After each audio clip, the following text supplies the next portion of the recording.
It's the Black Real Estate Dialogue. Tune in. Tune in. Tune in. Tune in. Some people might see just garbage in a black community that's not worth nothing. Other people will see opportunity. And I think there's plenty of opportunity to do things that you're doing and for us to kind of go and rebuild those communities. I just feel like there's no reason for the community surrounding such great schools to be in that Well, I condition, think man. a big part of it is well, one, you have to get all stakeholders to understand that they have an interest. Mm-hmm. The school immediately has more housing. The unsavory characters that usually congregate around these dilapidated homes and these boarded up areas disappear, Mm-hmm. right? But then you also take the members of the community, like the people who are there or the people who linger there, like whatever nomenclature you want to call them, the Mm-hmm. people of the community. You let them participate in in the rehab.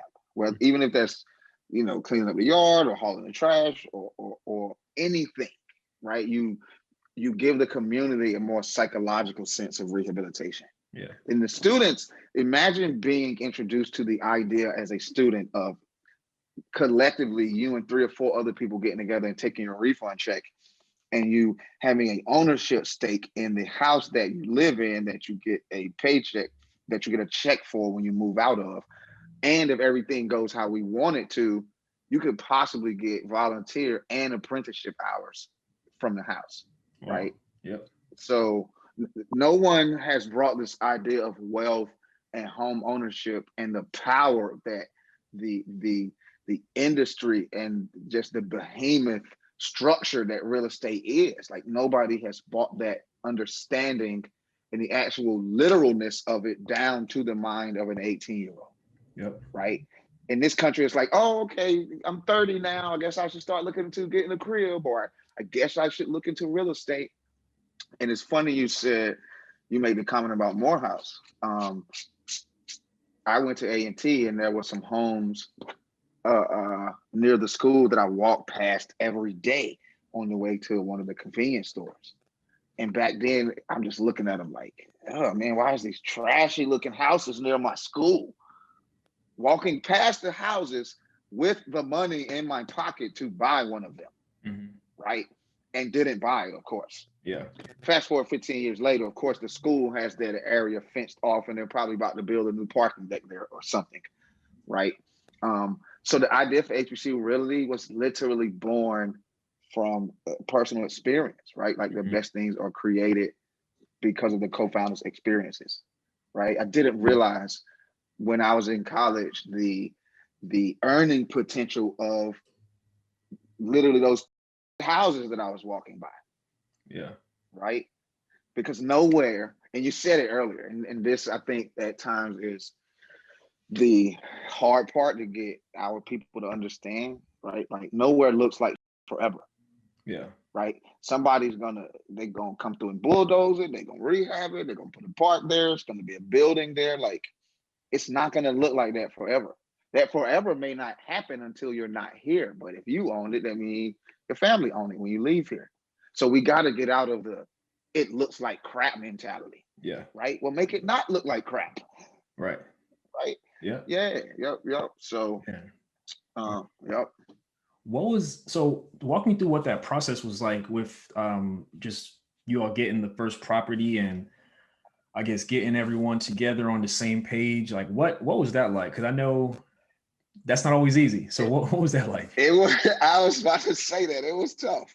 Yeah. So, in all transparency, I actually legally did it incorrectly the first time. Mm-hmm. So the first time I did this, I put $5,000 earnest money deposit down on a house, uh, sent out an email, right? Because we just have thousands of emails from the years of HBC Wall Street stuff, and said, "Hey, who wants to be an investor in this house?" Almost 250 people replied and pledged to give $2,500 each. But then I had my guy call me and said, "Hey, you know that email you just sent out? Well, according to the SEC, you probably didn't send it out correctly, right? So that's part of the reason I've been doing this for so long, right? I had to back up and do it legally correctly, Mhm. right? Because there's all the ways out there, right? Like there's crowdfunding, there is the Jobs Act, right? There's all these FINRA regulated crowdfunding platforms where you can now let people purchase securities and equities, Mhm. right? So I had to step back and kind of just sulk and sit in this industry and figure out what I'm going to do, right? And so that was kind of tough because I had a lot of people who were like gung ho, like, okay, what we doing? We going in on a house near A&T? Let's do it. I got my money, and I'm like, hold up, let me see something. I need to check some things. Yeah. But all the while, people are like emailing me. People are like signing up to go in on the houses that I had up on some website that I couldn't even find anymore. I didn't even know where people were signing up at. Yeah. Right. And so people are still signing up, and I'm like, man, this is a sign. I can't let this die. Right. And I knew there was heavy interest.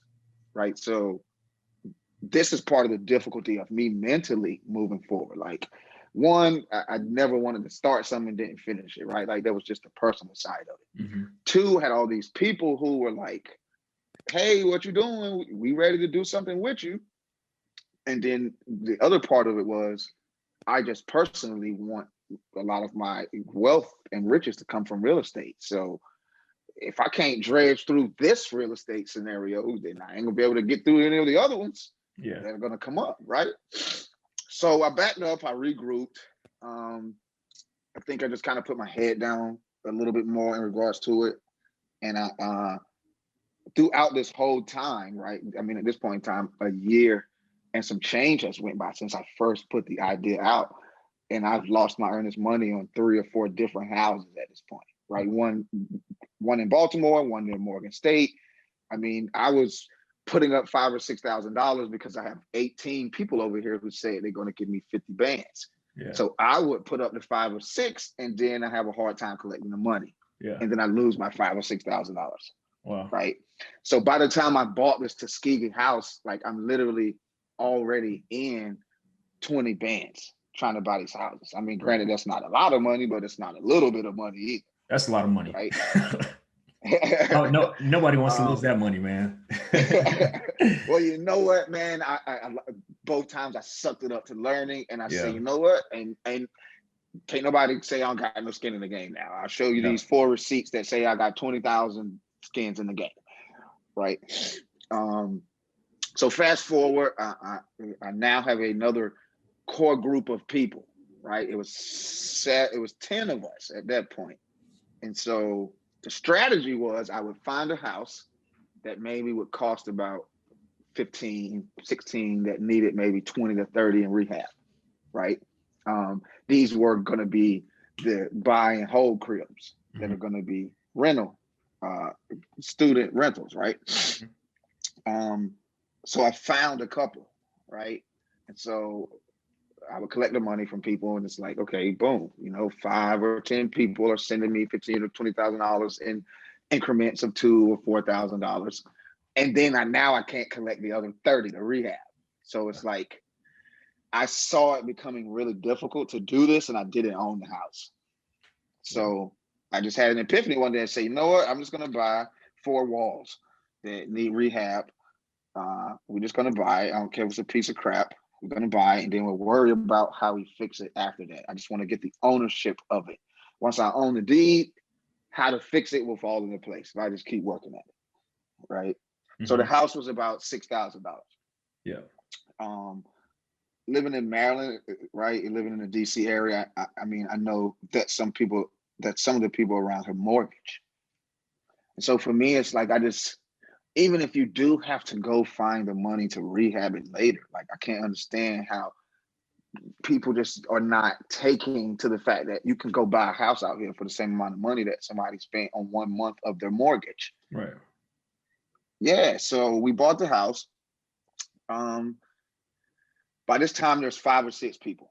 Yeah. Right. We buy the house. It's $5,000. We get an estimate of maybe 45 to fix it. Right.